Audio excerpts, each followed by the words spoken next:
It started with a stain. I noticed it one night, lying in bed, staring at the ceiling like I always do when I can't sleep. It was small, no bigger than a coin just, a slightly darker patch above the foot of the bed. I didn't think much of it. Maybe moisture, maybe old paint bubbling. It wasn't important. Until the next night, when it moved. Only slightly, a few inches closer to the center of the ceiling. But it was unmistakable. I even checked old photos on my phone to be sure. The patch was moving, creeping centimeter by centimeter across the plaster like it was looking for the right angle, the right spot, the right view. By the fifth night, I couldn't sleep at all. The stain had grown, pulsing out into long, narrow veins like something was pressing against the other side, like something inside the ceiling wanted out. I tapped it with a broom handle. Hollow, dry. The shape didn't move. But later, in the quiet hours, I heard a soft tick-tick-tick above me.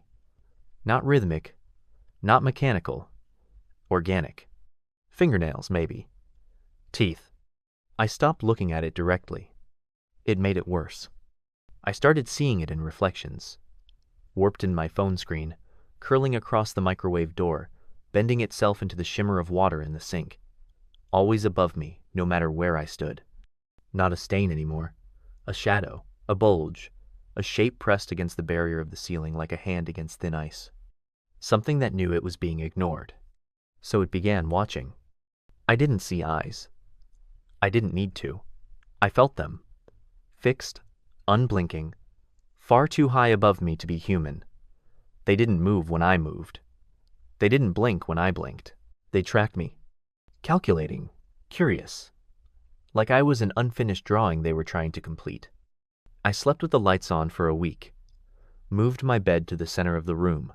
Saturday up every night staring back at the stain, trying to outlast it, outwatch it. But eventually, I had to blink. I had to sleep. And when I woke up, the ceiling was wet. Not soaked, just damp. Just enough to smear the paint around the edges of the stain into a ring. A perfect circle. I stood on the bed and touched it. My fingers came back cold. Greasy. There was no leak. No water damage. Just a residue. Like breath. Like skin. I moved out of the room. Slept on the couch. Watched the ceiling in the living room instead. And for a night, I thought I'd escaped. Then I looked up. A new stain. Smaller, but shaped the same. Exactly the same. It followed me. I started hearing it whisper. Not in words, just sounds. Mouth sounds. The wet part of speech. Syllables breaking against themselves, trying to imitate a human voice. The longer I listened, the more they began to sound like mine. My cadence. My voice. Not speaking thoughts, just repeating. Mimicking. At night, it recites my day back to me in slurred fragments. Walked, door, keys, back, blinked, blinked again. I tried recording it, but the ceiling went silent the moment I hit record. The stain shrunk slightly, like it was hiding, like it knew. But when I played the recording back, there were sounds I hadn't heard in real time. Shuffling, dragging, low, breathless laughter. That's when I saw the indent. Not on the ceiling. In the mattress. Right beside me. It was long, shallow, curved at the edge, as if something had hung down just slightly to observe. To brush close. The next morning, my neck hurt. Not sore or bruised. Like something had pressed on it gently in the night. 2 small points, thumb-sized. I didn't dream that night, but I woke up with the taste of salt in my mouth. Salt and dust. The stain is bigger now. It takes up nearly half the ceiling.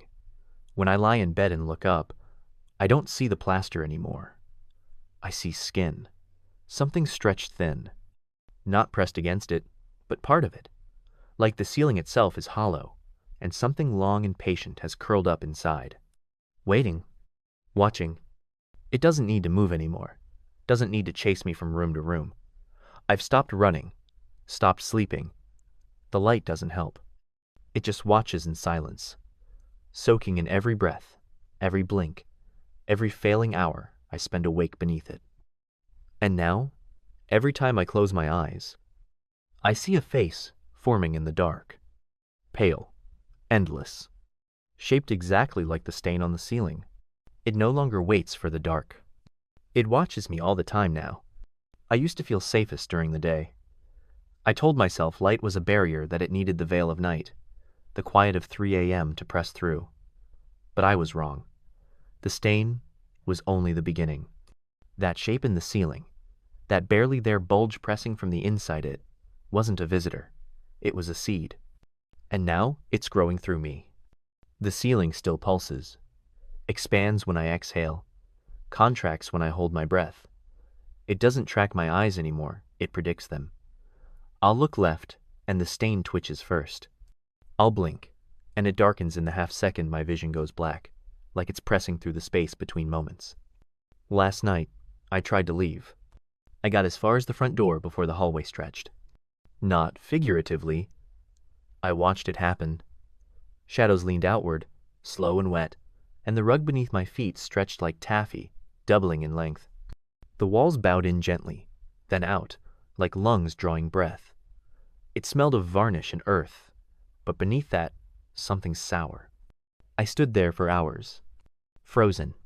The hallway eventually snapped back, shrunk in like it was ashamed, and behind me, something heavy shifted in the ceiling above the kitchen. No footsteps, just mass relocating. Like whatever's up there had decided I wasn't leaving yet. I didn't try again. The stain changes when I sleep. It doesn't just grow, it reshapes. Sometimes it spirals into tendril-like patterns that stretch across the ceiling like veins. Other times it forms concentric circles, pulsing like ripples in black water frozen mid-motion. This morning, it looked like a handprint. Upside down. 5 long fingers, unnaturally narrow. Each fingertip stained a darker black, burned in, like it had pressed through, just long enough to touch. There was soot on my face when I woke up. 2 perfect lines, like something cupped my cheeks, like it studied me, like it measured my skull. Then the drawing started. Charcoal sketches. On my notepads, napkins, receipts. I never see them appear, they're just there. On the floor. Slipped under doors. Tucked under couch cushions. Each one more detailed. The first, an eye. Wide, vertical. The second, my room, ceiling bulging. The third, me in bed, not asleep, mouth open, something above, reaching down with arms like ropes of knotted fabric. The fourth, just the ceiling, and an Ita trapdoor peeled back. Like it's ready. I don't remember drawing them, but my fingertips are always smudged when I wake up. Black dust under my nails. A taste in my mouth like burnt paper. My sheets smell like rain-soaked wood. I spoke aloud once, just once, looked up and whispered, "What do you want?" That night, I dreamed in pitch black. No visuals, no movement, just the sense of lying still while something uncoiled above me. I couldn't see it, but I could feel the ceiling stretching open, like wet fabric tearing. A voice whispered inside my head, "I want your stillness." I haven't slept since.